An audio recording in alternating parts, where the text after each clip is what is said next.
ವಿಜಯರಾಜ ಯೇಸುವಿಗೆ ಜೈಕಾರವು, ಸುಜನ ಶ್ರೇಷ್ಠ ಕ್ರಿಸ್ತರಿಗೆ ಜೈಕಾರವು.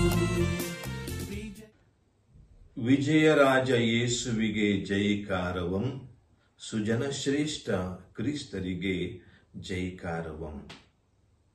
ಆತ್ಮೀಯರಿ, ದೇವ ಮಾನವರ ಮಧ್ಯೆ ಮೈತ್ರಿಯನ್ನು ಮೊಳಗಿಸುವ ಮಹಾಪುರುಷರಾಗಿ ಪ್ರಭು ಯೇಸು ನಮ್ಮೆಲ್ಲರ ಅರಸರಾದರು.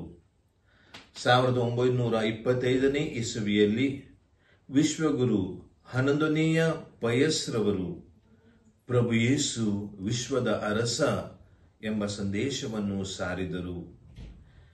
ಕ್ರಿಸ್ತನ ಸಾಮ್ರಾಜ್ಯದಲ್ಲಿ ತ್ಯಾಗದ ಯಾಗವಿದೆ, ಸೇವೆಯ ಸಿಂಚನವಿದೆ, ನಿಸ್ವಾರ್ಥವೆಂಬ ನೀತಿ ಇದೆ ಮತ್ತು ಸತ್ಯ ಶಾಂತಿಯ ಸಮಾಗಮವಿದೆ.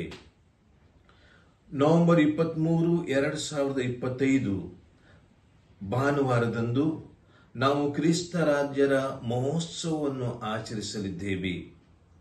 ಈ ದಿನ ಐಕ್ಯತಾ ಭಾವವನ್ನು ಮೆರೆಯುವ ದಿನ. ಭದ್ರಾವತಿ, ಪುತ್ತೂರು ಧರ್ಮಕ್ಷೇತ್ರದ ಧರ್ಮಾಧ್ಯಕ್ಷರು ಮತ್ತು ಯಾಜಕರು ನನ್ನೊಂದಿಗೆ ಶಿವಮೊಗ್ಗ ಧರ್ಮಕ್ಷೇತ್ರದ ಯಾಜಕರೊಂದಿಗೆ ದಿವ್ಯ ಬಲಿ ಪೂಜೆಯಲ್ಲಿ ಮತ್ತು ಪರಮ ಪ್ರಸಾದದ ಮೆರವಣಿಗೆಯಲ್ಲಿ ಭಾಗಿಯಾಗಲಿದ್ದಾರೆ.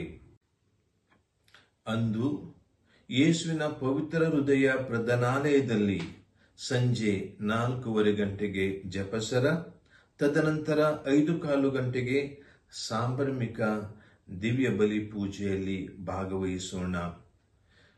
ಬಲಿಪೂಜೆಯಾದ ಬಳಿಕ ಶಿವಮೊಗ್ಗದ ಪ್ರಮುಖ ಬೀದಿಗಳಲ್ಲಿ ಪರಮ ಪ್ರಸಾದದ ಮೆರವಣಿಗೆ ಇರುವುದು. ಪರಮ ಪ್ರಸಾದದ ದಿವ್ಯ ಮೆರವಣಿಗೆಯಲ್ಲಿ ಸಕ್ರಿಯವಾಗಿ ಭಾಗವಹಿಸಿರಿ. ಗೀತೆಗಳನ್ನು ಹಾಡುತ್ತಾ, ಜಪಸರ ಪ್ರಾರ್ಥನೆಯ ಮಾಡುತ್ತಾ ನಮ್ಮ ಕುಟುಂಬ, ನಮ್ಮ ಧರ್ಮ ಕೇಂದ್ರ, ನಮ್ಮ ಧರ್ಮಕ್ಷೇತ್ರ ಮತ್ತು ನಗರದ ಜನತೆಗಾಗಿ ಪ್ರಾರ್ಥಿಸೋಣ.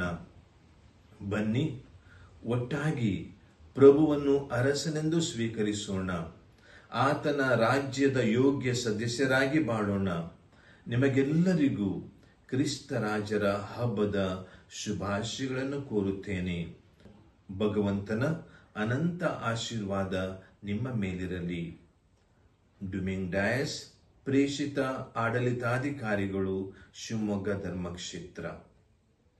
ವಿಜಯರಾಜ ಯೇಸುವಿಗೆ ಜೈಕಾರವು, ಸುಜನ ಶ್ರೇಷ್ಠ ಕ್ರಿಸ್ತರಿಗೆ ಜೈಕಾರ.